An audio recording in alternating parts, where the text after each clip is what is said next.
Hello, it's Devin from DFI Amplified Wellness. We're going to talk a little bit about using the app Everfit and just how to get the most out of it and the most out of your workouts. So to do that best, we're going to open up this app. And let's just talk a little bit about lifting weights in general. If you're new or newer to lifting weights, maybe this will be helpful. First, on the app, you'll see plenty of information about the exercises you're going to have. So we'll go ahead and show you here as you get into those exercises. It'll show you exactly how to do those. So for example, if you're not sure what a push-up would look like, you can easily click on the exercise itself within your workout, and there'll be instructions as well as a video of what the workout looks like and that particular exercise. And usually these videos are good. They're third party, showing you good form, and you could use this as a guideline to how to get it done safely and effectively. Also of note, there's a couple terms we use a lot. First, it's set. So sets are the groupings of the exercise. So you'll have a number of sets, 1, 2, 3, or 4 sets perhaps in a workout of one particular exercise. Let's talk about the push-up.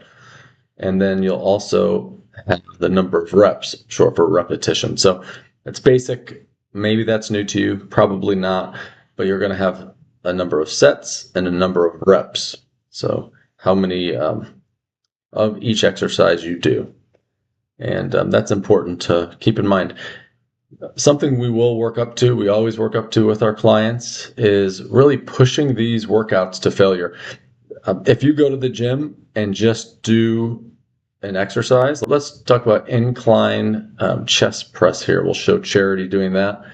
If you go there and just arbitrarily pick a light weight and just then arbitrarily just do 10 reps, but stop and you're not even tired, you're not going to get much benefit out of it. In fact, you're probably wasting your time just a bit. So what we do is we get to failure is the term. So that's when your muscles really are getting to the point of nearly not being able to do anymore with the weight. When you're starting, you don't want to push really close to where you're literally not able to hold the weight anymore, but you want to get within 3 or 4 of failure generally. So you're going to be working through the exercise. You're going to be doing 6 or 7 or 8, maybe even 15 or 16 reps. And then as you get to that 17th one, it might really struggle. You're going to really strain to get that. And you'll get better and better at it. Your skill will increase as well as your muscle strength at the same time. And you'll be able to increase the weight and maybe even increase reps depending on the strategy we have you on. But ultimately, you want to get within 2 or 3 of that failure where you gun to your head, you couldn't do another one with good form.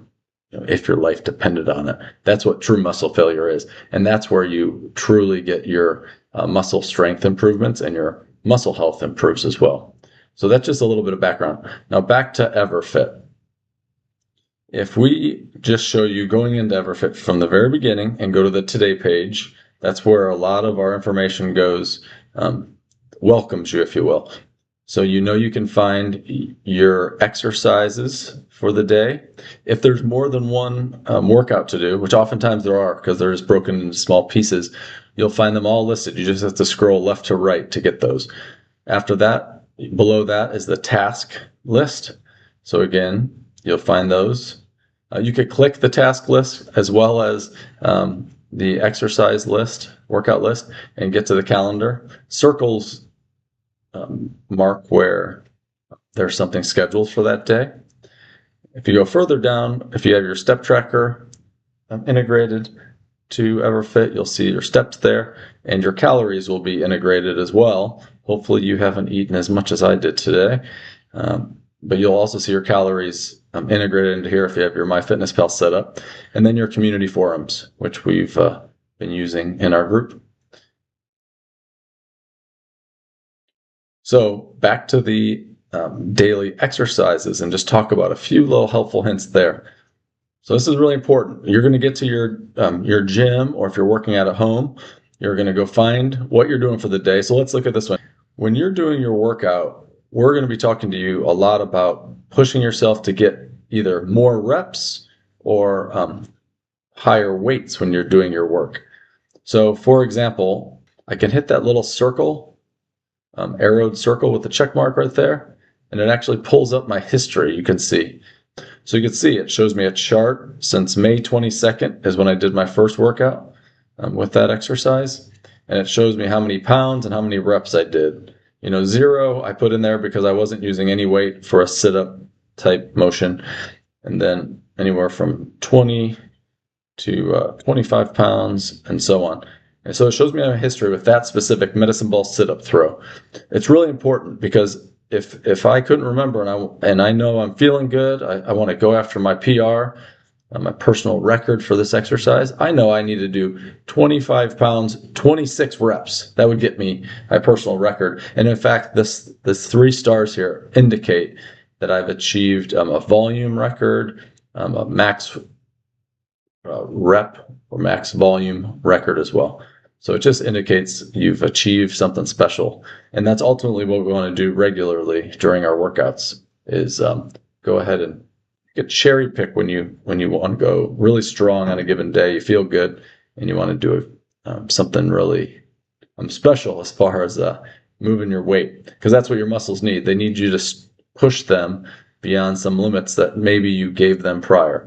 So that's working out and looking at your previous record and trying to work towards either increasing the weight or increasing the reps.